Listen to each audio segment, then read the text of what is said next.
எனக்கு கழுத்தை நெரிக்கிற அளவுக்கு பிரச்சனை இருக்கு. இந்த மாதிரி ஒரு சூழ்நிலையில நீ நல்ல உணர்வோட இருன்னு சொல்றது எந்த விதத்துல நியாயம்? அது எப்படி சாத்தியம்னு நிச்சயமா ஒவ்வொருத்தருக்கும் இந்த கேள்வி வந்திருக்கலாம். ஆனா இது சாத்தியம்தான். அது எப்படி சாத்தியப்படுத்துறது அப்படிங்கிறத தான் முழுமையா இந்த வீடியோல பார்க்க போறோம். கடைசி வரைக்கும் கவனமா கேளுங்க. ஒரு இக்கட்டான சூழ்நிலையில நல்ல உணர்வு, அதாவது நன்றி உணர்வு பயிற்சி பண்றதுல 4 படிகள் இருக்கு.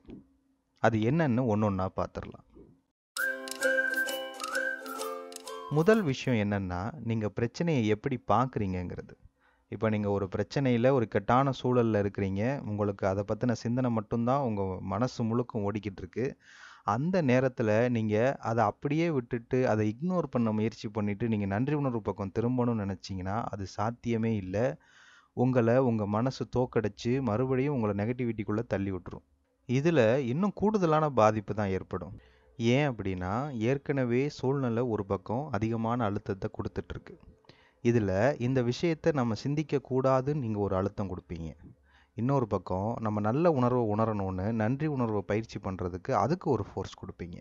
இது ரெண்டும் சேர்ந்து உங்களுக்கு இன்னும் அதிகமான அழுத்தத்தை உருவாக்கி நிலைமையை இன்னும் ரொம்ப மோசமாக்கிடும். அப்போது நாம் என்ன செய்யணும்? முதல்ல நாம் எந்த சூழ்நிலையில் இருக்கோமோ அந்த சூழ்நிலையை மனசார ஏற்றுக்கணும். ஏன் அப்படின்னா, நீங்கள் எந்த ஒரு விஷயத்தை ஏற்றுக்கலையோ அந்த விஷயந்தான் உங்கள் மனசில் அதிகமான எண்ணங்களை உருவாக்கும், அதிகமான சிந்தனைகளை உருவாக்கும். காரணம் என்னன்னா, எனக்கு ஏன் இப்படி நடந்துச்சு, இப்படி நடந்திருக்க கூடாது, என்னால் இந்த விஷயத்தை எப்படி தாண்டி வர்றது, நமக்கு மட்டும் ஏன் இந்த பிரச்சனை வருது, இந்த மாதிரி கம்பேரிசன் தாட்ஸ் தான் நம்மளை அதீத எண்ணங்களுக்குள்ளே கொண்டு போய் விடுறது. ஆக்சுவலாக பிரச்சனை சார்ந்து நீங்கள் சிந்திக்கிறதுக்கு பெருசாக ஒன்றும் இருக்காது. நல்லா கவனித்து பார்த்தீங்கன்னா தெரியும். அப்போது நீங்கள் எப்போ உங்கள் பிரச்சனையை, உங்களுடைய சூழ்நிலையை மனசார ஏற்றுக்கிறீங்களோ அப்போ தான் அதை தீர்க்கறதுக்கான முதல் அடியை நீங்கள் எடுத்து வைக்கிறீங்கன்னு அர்த்தம். இந்த முதலடியை எப்போவுமே நீங்கள் சரியாக எடுத்து வைக்கிறதுக்கு நீங்கள் இன்னொரு விஷயத்தை ஞாபகத்தில் வச்சுக்கணும். அதாவது, எப்போவுமே வாழ்க்கையில் பிரச்சனைங்கிறது சகஜம் அப்படிங்கிற ஒரு விஷயத்தை நீங்கள் ஏற்றுக்கணும். இப்போல்லாம் நம்ம எப்படி பழக்கப்பட்டுட்டோன்னா, வாழ்க்கையில் எதுவுமே தப்பாக போயிடக்கூடாது, எதுவுமே பிரச்சனை ஆகிடக்கூடாதுங்கிற மாதிரி ஒரு மனநிலைமைக்கு தள்ளப்பட்டுட்டோம். இப்படி இருக்கிறதுனால தான் நமக்கு ஏதாவது ஒரு சின்ன பிரச்சனை வந்தால் கூட அதை நம்மளால் ஏற்றுக்க முடியலை.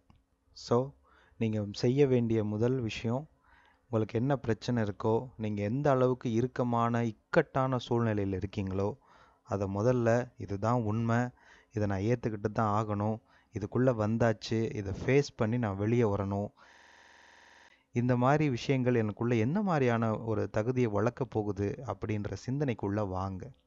இது உங்களுக்கு ஒரு புது தன்னம்பிக்கையை கொடுக்கும், புது பார்வையை கொடுக்கும், உங்கள் பிரச்சனையை ஃபேஸ் பண்ணுறதுக்கான தைரியத்தையும் கொடுக்கும். இப்போது ரெண்டாவது ஸ்டெப் என்ன அப்படின்னா, ஃபஸ்ட்டு ஸ்டெப்பு என்ன இருக்கோ அதை அப்படியே ஏற்றுக்கிட்டீங்க, என்ன சூழ்நிலை இருக்கோ என்ன பிரச்சனை இருக்கோ அதை ஏற்றுக்கிட்டீங்க.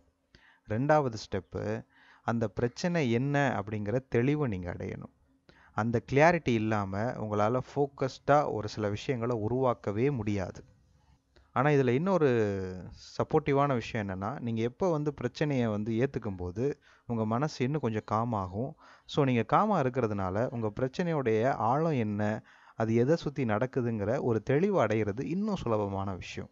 ஸோ நீங்கள் செய்ய வேண்டிய ரெண்டாவது முக்கியமான விஷயம், உங்கள் பிரச்சனை எதை சார்ந்ததுங்கிற தெளிவை நீங்கள் அடையணும். சரி, இந்த தெளிவை எப்படி அடையிறது? நிச்சயமாக நீங்கள் ஒரு பேப்பர் பேனா எடுத்துகிட்டு உட்காந்துருங்க. எந்த பிரச்சனையாக இருந்தாலும் சரி, என்ன நடக்குதுன்னு முதல்ல எழுதுங்க. அதுக்கப்புறம் அதை சுற்றி என்னென்ன பிரச்சனைகள் இருக்குது அப்படிங்கிறத எழுதுங்க.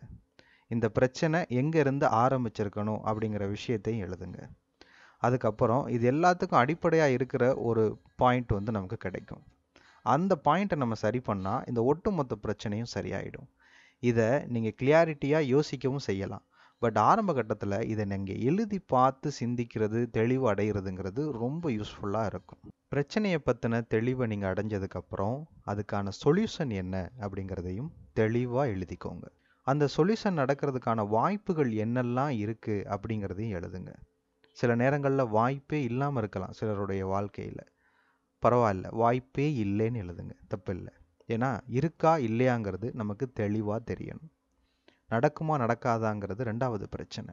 இந்த தெளிவு உங்களுக்கு வந்துருச்சு அப்படின்னா நீங்கள் பிரச்சனையோட பாதி கட்டத்தை தாண்டிட்டீங்கன்னு அர்த்தம். இதுவே உங்களுக்கு ஒரு நல்ல ஃபீல் கொடுக்கும். 3வது ஸ்டெப் என்னன்னா, உங்கள் கவனத்தை திசை திருப்புங்க. நம்மளோட கவனம் எப்பவுமே நம்மளுடைய பிரச்சனைகளை எப்படி தீர்க்க போகிறோம், எப்படிங்கிறதுலே இருக்கும். அந்த எப்படிங்கிறது நமக்கு தெரியாதப்போ நம்ம அதீத குழப்பத்துக்கு உள்ளாகி நம்ம நெகட்டிவிட்டி பக்கம் போகிறதுக்கான வாய்ப்புகள் அதிகம். அது தெரியலைன்னு விட்டுருங்க. உங்கள் கவனத்தை என்ன நடந்தால் நல்லா இருக்குங்கிற பக்கம் திருப்புங்க. உங்களுக்கு என்ன தேவையோ அந்த சொல்யூஷன் பக்கம் திருப்புங்க. இது ரொம்ப முக்கியம், ரொம்ப ரொம்ப முக்கியம். ஏன் அப்படின்னா, நம்ம எண்ணங்களுக்கு சக்தி போகிறதே நம்ம கவனத்தில் இருந்து தான். அப்போது அந்த கவனத்தை நம்ம சொல்யூஷன் பக்கம் திருப்பிட்டோம்னா, நம்ம சொல்யூஷனுக்கு எந்த அளவுக்கு கவனம் கிடைக்குதோ அந்த அளவுக்கு நம்ம சொல்யூஷன் நமக்கு ரொம்ப வேகமாக நடக்கிறதுக்கு வாய்ப்புகள் அதிகம். இது உங்களை கிட்டத்தட்ட 75-80% நல்ல ஃபீலுக்கு கொண்டு வந்துடும். ஃபைனல் ஸ்டேஜ், நீங்கள் கடைசியாக செய்யக்கூடியது தான் இந்த நன்றி உணர்வு. இந்த நன்றி உணர்தலை நம்ம கொஞ்சம் வித்தியாசமாக பண்ணணும். அதாவது, உங்களுக்கு கிடைக்க போகிற சொல்யூஷனுக்கு நன்றியோடு இருந்து பாருங்கள். இப்போ உங்களுக்கு இருக்கிற இக்கட்டான சூழ்நிலையை தீர்க்கிறதுக்கு என்னெல்லாம் தேவைன்னு இப்போ உங்களுக்கு தெரியும். அதுக்கு தேவையான விஷயங்கள்லாம் தேவையான மாதிரி ரொம்ப சரியாக நடக்க போகுது, இதை யூனிவர்ஸ் எனக்காக செஞ்சு கொடுக்க போகுது அப்படிங்கிற ஒரு எண்ணத்தினால அந்த விஷயம் நடக்க போகிறதுக்கு நன்றியோடு இருங்க.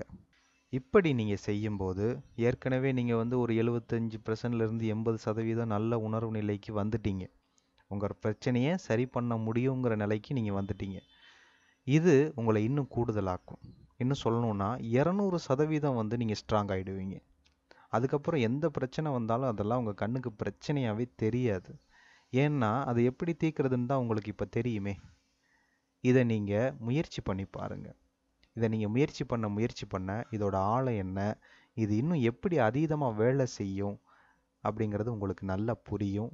வாழ்க்கையில் இனிமேல் நீங்கள் பிரச்சனைகளை பார்த்து பயப்பட வேண்டிய அவசியமே இல்லாமல் இந்த வழிமுறை உங்களுக்கு ஒரு பாதையை காட்டியிருக்கும். இந்த படிகளை முடித்ததுக்கு அப்புறம் நீங்கள் வழக்கமாக முயற்சி பண்ணக்கூடிய நன்றி உணர்தலை நீங்கள் பயிற்சி பண்ணலாம். இன்னும் சொல்லப்போனால் இன்னும் ரொம்ப ஆழமாக, பழைய மாதிரி இல்லாமல் இன்னும் ஆழமாக உங்களால் நன்றியை உணர முடியும். இப்போ நான் உங்ககிட்ட பகிர்ந்துக்கிட்ட விஷயங்கள் நிச்சயமாக உங்கள் வாழ்க்கையில் ஒரு நல்ல மாற்றத்தை ஏற்படுத்துறதுக்கு அடிப்படையாக அமையும்னு நான் நம்புகிறேன்.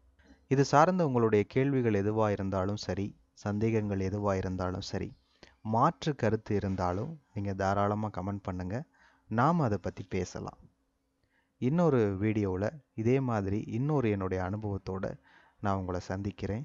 நன்றி.